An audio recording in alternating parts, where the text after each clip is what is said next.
આજે આપણે વિદ્યાર્થી મિત્રો ધોરણ 12 ગણિત ભાગ 1 પ્રકરણ 3 શ્રેણીકનું સ્વાધ્યાય 3.2 ના આગળના દાખલા જે છે તમે જોયા. આજે આપણે દાખલા નંબર 6 વિશે ભણીશું. દાખલા નંબર 6 માં આપેલું છે વિદ્યાર્થી મિત્રો કે cos θ * x શ્રેણીક આપેલ છે પ્લસ sin θ * x શ્રેણીક આપેલ છે. તો એનું સાદુરૂપ આવું કીધું છે આપણે. જનરલી આપણે ખ્યાલ છે કે બે શ્રેણીક આપેલા છે. તો સૌપ્રથમ શ્રેણીકની આગળ એક ઘટક આપેલ છે cos θ. તો જનરલી આપણે આગળ ભણ્યા કે શ્રેણીકની બહાર કોઈ પણ ઘટક હોય તો મારે શ્રેણીકની અંદર લઈ જવો હોય તો દરેક ઘટકને ગુણાકારમાં લઈ જઈ શકાય. તો આ cos જે છે એ દરેક ઘટકના ગુણાકારમાં જશે એટલે cos * cos cos square, cos * sin એટલે cos sin, cos * sin એટલે sin cos અને cos * cos એટલે cos સ્ક્વેર. પ્લસ બીજા શ્રેણીકમાં પણ sin જે છે એ શ્રેણીકના બધા ઘટકના ગુણાકારમાં જશે એટલે sin θ * sin θ sin square θ, sin θ * cos θ એટલે cos * sin, sin θ * cos θ એટલે sin θ cos θ and sin θ * sin θ એટલે sin સ્ક્વેર θ. ત્યાર પછી બે શ્રેણીક આપેલા છે, બે શ્રેણીક વચ્ચે સરવાળો છે. હવે આપણે આગળ ભણી ગયા કે બે શ્રેણીકનો સરવાળો થઈ શકે જો શ્રેણીકની કક્ષા સમાન હોય અને અનુરૂપ ઘટકનો સરવાળો કરવાનો. શ્રેણીકની કક્ષા 2/2 છે, આ પણ 2/2 માટે સરવાળો થાય. સરવાળા કરવા માટે શું કરવાનું તો કે અનુરૂપ ઘટકને ઉમેરવાના. તો પહેલો ઘટક પ્લસ પહેલો ઘટક એટલે sin + cos સ્ક્વેર, બીજો એટલે sin cos - sin cos છે એટલે માઈનસ પ્લસ 0 થઈ જશે. ત્યાર પછી -sin θ cos θ, બીજા શ્રેણીક તો પહેલો ઘટક છે sin θ cos θ 0 થઈ જશે અને બીજો ઘટક cos સ્ક્વેર અને sin સ્ક્વેર તો sin square plus cos square. હવે આપણું મૂળભૂત નિત્યસમ છે sin square θ plus cos square θ એટલે 1 લખી શકીએ. આ શૂન્ય છે, આ પણ શૂન્ય છે, sin સ્ક્વેર cos સ્ક્વેર 1. તો આ થયો 2/2 એટલે કે 2 × 2 એકમ શ્રેણીક. એકમ શ્રેણીકને આપણે ઇંગ્લિશમાં આઇડેન્ટિટી મેટ્રિસીસ કહેવાય, આઇડેન્ટિટીનો I. હવે એના સફિક્સમાં આપણે 2 × 2 નથી લખતા, માત્ર I2 લખીએ તો પણ સમજી લેવાનું કે બે હાર અને બે સ્તંભવાળો એકમ શ્રેણીક. ત્યાર પછી દાખલા નંબર 7 છે. દાખલા નંબર 7 ની અંદર શ્રેણીક x + y આપેલો છે અને x - y આપેલો છે. તો શ્રેણીક x અને શ્રેણીક y શોધો. હવે આપણે ખ્યાલ છે જનરલી આપણે 10મા ધોરણમાં સમીકરણો ભણી ગયા એટલે સૌપ્રથમ શું કરીએ કે x અને y મેળવવા માટે આપણે સરવાળો કરીએ બંને બાજુ. x + y + x - y = બંનેની જમણી બાજુ એટલે જમણી બાજુ શ્રેણીક આપેલા છે તો પહેલો શ્રેણીક પ્લસ બીજો શ્રેણીક એટલે કે સરવાળો કરતા. સરવાળો બંને બાજુ કરશું તો ડાબી બાજુ y પ્લસ અને y માઈનસ જતા રહેશે એટલે x + x એટલે 2x વધશે. જમણી બાજુ બે શ્રેણીકનો સરવાળો એટલે અનુરૂપ ઘટકનો સરવાળો 7 + 3 એટલે 10, 0 + 0 એટલે 0, 2 + 0 એટલે 0, 2 અને 5 + 3 એટલે 8. તો 2x = 10 0 2 8 મળ્યા. હવે આપણે માત્ર શ્રેણીક x જોઈએ છે. શ્રેણીક x મેળવવા માટે 2 વડે ભાગીએ તો બંને બાજુ 2 વડે ભાગશું તો x = 1/2 10 0 2 8. હવે પાછો આપણને ખ્યાલ છે કે શ્રેણીકની બહાર કોઈ પણ ઘટક હોય તો અંદર દરેક ઘટકના ગુણાકારમાં જશે તો 10 × 1/2 એટલે 5, 0 × 1/2 એટલે 0, 2 × 1/2 એટલે 1 અને 8 × 1/2 એટલે 4. આ થઈ x ની કિંમત. ત્યાર પછી વિદ્યાર્થી મિત્રો આપણે y મેળવવા માટે જે બંને બાજુ સરવાળો કર્યો હતો એની જગ્યાએ બંને બાજુ આપણે બાદબાકી લઈએ એટલે x + y - x - y તો બે શ્રેણીકની બાદબાકી. હવે આમાં સાદુરૂપ આપશો એટલે બ્રેકેટ ખોલશો તો આપણને ખ્યાલ છે કે x અને -x જતા રહેશે, માઈનસ પ્લસ y વધશે એટલે y + y 2y બંને બાજુ બાદબાકી. હવે વિદ્યાર્થી મિત્રો શ્રેણીકોની બાદબાકી અથવા તફાવત આપણે ભણી ગયા કે બે શ્રેણીકોની બાદબાકી એટલે સૌપ્રથમ કક્ષા સમાન હોવી જોઈએ અને છે જ. તો ત્યાર પછી અનુરૂપ ઘટકની બાદબાકી એ શ્રેણીકોની બાદબાકી. તો 7 - 3 એટલે 4, 0 - 0 એટલે 0, 2 - 0 એટલે 2 અને 5 - 3 એટલે 2. તો 2y = શ્રેણીક મળ્યો. આપણે y જોઈએ છે, બંને બાજુ 2 વડે ભાગીએ તો 2 વડે ભાગીશું વિદ્યાર્થી મિત્રો તો શું મળશે આપણને તો કે y = 4/2 એટલે 2, 0/2 એટલે 0, 2/2 એટલે 1 અને 2/2 એટલે 1. તો આ મળ્યો આપણો y શ્રેણીક અને પેલો મળ્યો આપણો x શ્રેણીક. ત્યાર પછી દાખલા નંબર 7 નો પેટા દાખલો બીજો જે છે એમાં આપણને આપેલ છે x અને y કોઈ પણ શ્રેણીક હોય તો 2x + 3y શ્રેણીક આપેલ છે અને 3x + 2y એ કોઈ પણ શ્રેણીક આપેલ છે. તો કેપિટલ X અને કેપિટલ Y મતલબ x અને y શ્રેણીક મેળવો. હવે આપણે વિદ્યાર્થી મિત્રો આ દાખલો 4 રીતે થઈ શકે. તો 4 રીતમાં આપણે કોઈ એક રીત જોઈએ. આ છેલ્લી રીત પડશે કે 2x + 3y = કોઈ પણ 2/2 શ્રેણિક છે ને આપણે કેપિટલ A નામ આપી દઈએ અને કેપિટલ B નામ આપી દઈએ. તો પાછું સમીકરણ લખીએ તો 2x + 3y = capital A, 3x + 2y = capital B. હવે જનરલી આપણે 10મા ધોરણમાં સમીકરણમાં ભણી ગયા કે x અને y વાળા બે સુરેખ સમીકરણ હોય તો લોપ કરવા માટે કોઈ એકનો સહગુણક સમાન બનાવીએ. આપણે શું કરીએ કે x નો સહગુણક બંનેમાં સમાન બનાવવા માટે આને 3 વડે ગુણીએ અને 2 વડે ગુણીએ. એટલે આને 3 વડે ગુણશો એટલે 6x 9y 3a અને 2 વડે ગુણો 6x 2 × 4y = 2b. આનો લોપ કરીએ તો 6x જતા રહેશે, 9y - 4y એટલે 5y 3a - 2b. 5 વડે ભાગો તો y = 3/5a - 2/5b. તો a અને b આપણે ધારેલા છે એ શ્રેણિક મૂકી દઈએ. તો a અને b ની કિંમત મૂકી દીધી મેં. ત્યાર પછી શ્રેણિકના ગુણાકારમાં 3/5 અંદર લઈ જાઓ તો અંદર દરેક ઘટકને ગુણાકાર થશે. તો 3/5 × 2 એટલે 6/5, 3/5 × 3 એટલે 9/5, 3/5 × 4 એટલે 12/5 અને 0. એ રીતે આ માઇનસ છે એ તેના તે જ માત્ર 2/5 અંદર લઈ જઈએ તો 2/5 × 2 એટલે 4/5, 2/5 × -2 એટલે -4/5, 2/5 × -1 એટલે આ -1/5 નહીં થાય પરંતુ -2/5 થશે, -2/5 અને આ થશે -5 જતા રહેશે એટલે 2 ઓનલી.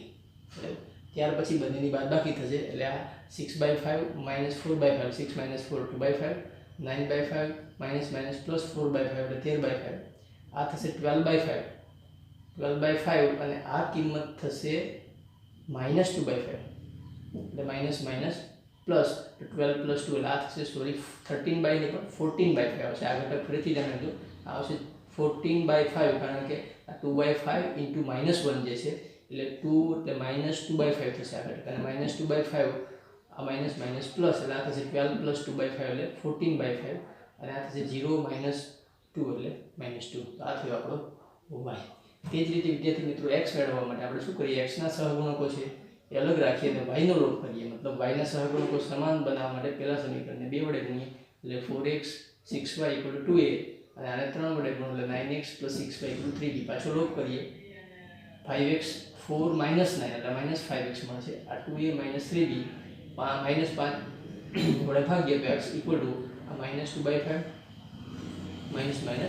+3/5. પાછો a અને b ની કિંમત આપણે ધારેલી છે એ મૂકી દઈએ તો -2/5 છે અંદર ગુણાકારમાં લઈ જાવ એટલે -4/5 -6/5 -8/5 અને 0. એ જ રીતે 3/5 ને અંદર લો 3 × 2 6/5, 3 × -2 -6/5, 3/5 × -1 એટલે -3/5 અને 3/5 × 5 એટલે ઓનલી 3. પાછો સરવાળો કરો એટલે અનુરૂપ ઘટકનો સરવાળો -4/5 + 6/5 એટલે +2/5, -6/5 એટલે -12/5, -8 -3 એટલે -11 અને 0 + 3 એટલે 3. તો આમ મળે વિદ્યાર્થી મિત્રો આપણને કેપિટલ X અને કેપિટલ Y ની કિંમતો. મિત્રો આપણે આજે ધોરણ 12 ગણિત ભાગ 1 ચેપ્ટર નંબર 3 શ્રેણિક સ્વાધ્યાય 3.2 દાખલા નંબર 8 જોઈએ. દાખલા નંબર 8 ની અંદર આપેલ છે કોઈ એક શ્રેણિક y = અને 2x + y = એક શ્રેણિક આપેલ છે. તો કેપિટલ X મતલબ x શ્રેણિક શોધો. તો સૌથી પહેલા આપણે x શ્રેણિક શોધવાનો છે. તો પહેલું સ્ટેપ શું કરીએ, x ને કરતા બનાવીએ એટલે 2x = y ને આ સાઈડ લઈ જઈએ એટલે માઈનસ થશે. ત્યાર પછી y ની કિંમત મૂકી દઈએ એટલે આ બે શ્રેણિકની બાદબાકી એટલે અનુરૂપ ઘટકની બાદબાકી એટલે 2x = 1 - 3 એટલે -2, 0 - 2 એટલે -2, -3 - 1 એટલે -4 અને 2 - 4 એટલે -2. આ 2x ની કિંમત મળી. આપણે x જોઈએ છે તો 2 વડે ભાગીએ તો 2x/2 એટલે x. આ શ્રેણિકને 2 વડે ભાગવો મતલબ દરેક ઘટકને 2 વડે ભાગો તો -2/2 એટલે -1, -2/2 એટલે -1, -4/2 એટલે -2 અને -2/2 એટલે -1. એ જ રીતે દાખલા નંબર 9 જોઈએ. એમાં આપેલ છે 2 × x શ્રેણિક + y શ્રેણિક = શ્રેણિક આપેલ છે. તો સ્મોલ x અને y શોધો મતલબ કોઈ ઘટકની કિંમત શોધો. તો સૌથી પહેલા શું કરીએ તો શ્રેણિકના ગુણાકારમાં 2 છે એને અંદર લઈ જઈએ તો સાદુરૂપ આપી શકાય. કારણ કે આપણી પાસે શ્રેણિકોનો સરવાળો કે બાદબાકી કે સમાનતા મેં 3 ગુણધર્મો છે, સરવાળો, બાદબાકી કે સમાનતા. તો એ બધા ગુણધર્મોમાં શ્રેણિકની આગળ કોઈ ઘટક હોવો જોઈએ નહીં. આ ઘટક અંદર લઈ જઈએ બધાના ગુણાકારમાં જશે 2 × 1 એટલે 2, 6, 0, 2x. આ તેનો ટેસ્ટ, આપણને તેનો ટેસ્ટ એટલે આપણે આ સ્ટેપ મળશે. હવે ડાબી બાજુ બે શ્રેણિકનો સરવાળો એટલે અનુરૂપ ઘટકનો સરવાળો પ્રથમ ઘટકો 2 + y 6 + 0 2 + 1 અને 2x + 2 = જમણી બાજુનો શ્રેણીક. હવે વિદ્યાર્થી મિત્રો આપણે જાણીએ છીએ કે બે શ્રેણીક સમાન હોય અથવા શ્રેણીકની સમાનતા વિશે. તો બે શ્રેણીક સમાન હોય તો તેના અનુરૂપ ઘટક સમાન હોય તો એ સરખાવીએ તો પહેલો ઘટક સરખો થાય તો 2 + y બીજા શ્રેણીકનો પહેલો ઘટક 5 છે એટલે 5 6 = 6 છે 1 = 1 છે ચોથો ઘટક સરખાવો 2x + 2 = 8 2 + y = 5 then y = 5 - 2 એટલે આ 3 આવશે સોરી 2 નહીં હવે આ 3 2x + 2 = 8 then 2x = 6 and x = 3 તો આમ y અને x બંને 3 આવશે. ત્યાર પછી દાખલા નંબર 10 જોઈએ તો દાખલા નંબર 10 માં વિદ્યાર્થી મિત્રો આ રકમ આપેલી છે 2 * શ્રેણીક + 3 * શ્રેણીક = 3 * શ્રેણીક તો small x y z t ની કિંમત શોધો. તો પાછું આપણે કરીએ કે શ્રેણીકોને સરવાળો બાદબાકી કે સમાનતા માટે આગળ કોઈ પણ ઘટક હોવો જોઈએ નહીં. માટે સૌથી પહેલા ગુણાકારનો ઘટક છે અને આપણે શ્રેણીકની અંદર લઈ જઈએ તો બધા ઘટકને ગુણાશે એટલે આ બધા ઘટકને 2 વડે ગુણીશું. આ બધા ઘટક છે એને 3 વડે ગુણીશું 3 - 3 0 અને 6 અને 3 વડે ગુણીશું 9 15 12 અને 18. હવે આપણને ખ્યાલ છે કે આપણે x y z અને t ની વેલ્યુ જોઈએ છે. તો પ્રથમ શ્રેણીક છે આખો x y z અને t છે તો એને ડાબી બાજુ રાખીએ બાકી બીજો શ્રેણીક છે ને જમણી બાજુ લઈ જઈએ તો માઈનસ થશે એટલે આ શ્રેણીક જે છે એને જમણી બાજુ લઈ જઈએ તો માઈનસ થશે. તો આ શ્રેણીક માઈનસ આ શ્રેણીક આ થયું. હવે ડાબી બાજુનો એક શ્રેણીક છે જમણી બાજુ બે શ્રેણીકની બાદબાકી છે તો પાછું બે શ્રેણીકની બાદબાકી ક્યારે શક્ય બને વિદ્યાર્થી મિત્રો તો કે કક્ષા સમાન હોય તો. કક્ષા સમાન થયા પછી શું કરવાનું બાદબાકી માટે તો કે અનુરૂપ ઘટકની બાદબાકી કરવાની. તો અનુરૂપ મતલબ પહેલો 9 - 3 એટલે 6 15 - +3 એટલે 18 2 - 0 એટલે 2 અને 18 - 6 એટલે 12. હવે આ એક શ્રેણીક મળ્યો આ બીજું શ્રેણીક બે શ્રેણીક વચ્ચે ઇક્વલ ટુ છે માટે સમાનતા મુજબ અનુરૂપ ઘટકને સરખાવીએ તો પહેલો ઘટક 2x = 6 2z = 18 2y = 2 2t = 12 then x = 3 z = 18/2 એટલે 9 2y = 2 તો y = 1 અને 2t = 12 તો t = 6. એ જ રીતે 11મો દાખલો જોઈએ તો 11મા દાખલામાં પણ આપેલ છે x * શ્રેણીક + y * સ્તંભ શ્રેણીક = સ્તંભ શ્રેણીક તો x અને y શોધો. તો પાછું બે શ્રેણીક વચ્ચે સરવાળો છે પરંતુ શ્રેણીક સિંગલ હોવો જોઈએ અને ગુણાકારમાં કંઈક હોવું જોઈએ નહીં તો સરવાળો કરી શકાય. પાછો x ને અંદર લઈ જાય એટલે દરેક ઘટકને ગુણાશે દરેક ઘટક મતલબ બે જ ઘટક છે તો 2x આ 3x થશે y ને અંદર લઈ જઈએ તો -y + y = tan phi. બે શ્રેણીકનો હવે સરવાળો થઈ શકે કારણ કે માત્ર એક શ્રેણીક છે આ બીજું શ્રેણીક છે નો સરવાળો એટલે અનુરૂપ ઘટકનો સરવાળો 2x - y 3x + y = tan phi. બે શ્રેણીકની સમાનતા મુજબ પ્રથમ ઘટક 2x - y = tan 3x + y = 5. આ બે સમીકરણ છે અને ઉમેરી દઈએ બંને બાજુ તો 3x - y + 3x + y y cut થશે 2 + 5x = 10 + 5 15 x = 3. તો પ્રથમ સમીકરણ આપણે લખીએ 2x - y = tan માં x ની કિંમત 3 મૂકીએ તો 2 * 3 એટલે 6 - y = tan then -y = 6 - tan - 6 = 4 and y = 4.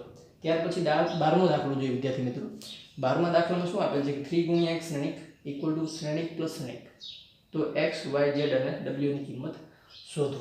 તો એના માટે શું કરીએ સૌથી પ્રથમ કે ડાબી બાજુનો જે શ્રેણીક છે એના ગુણાકારમાં 3 છે ગુણાકારમાં 3 છે ત્યાં સુધી તેનું સાદુરૂપ આપી શકાય નહીં એટલે 3 ને અંદર લઈ જઈએ દરેકને ગુણાકારમાં જશે.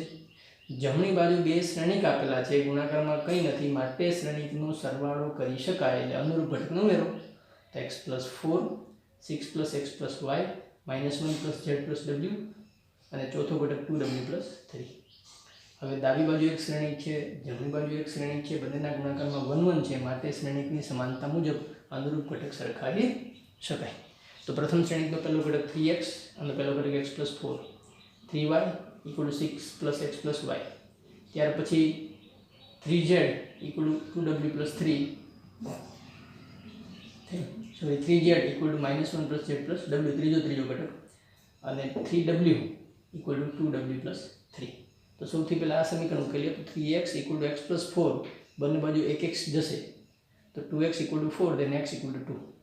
બીજું સમીકરણ આપણે સરખાવ્યું 3y = 6x + y તો 3y = 6 + x + y એમાં x આપણે કેટલો મેળવ્યો 2 મૂકી દઈએ તો 3y અને 1y ગયો તો 2y = 6 + 2 ધેન 2y = 8 બંને બાજુ 2 વડે ભાગીએ y બરાબર 4. ત્યાર પછી આપણે ચોથું સમીકરણ પહેલા લખ્યું છે કે 3w = 2w + 3. તો 3w અને 2w તો 2w બંને બાજુ કટ થશે તો માત્ર ડાબી બાજુ w વધશે તો w = 3. ત્યાર પછી ત્રીજું સમીકરણ છે 3z = -1 + z + w.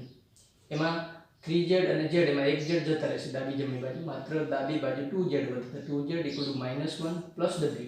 w ની કિંમત આપણે કેટલી મેળવી 3 લઈએ તો -1 + 3 એટલે 2 then 2z = 2 then z = 1. આમ આપણને ચાર કિંમત મળે x = 2 y = 4 z = 1 and w = 3.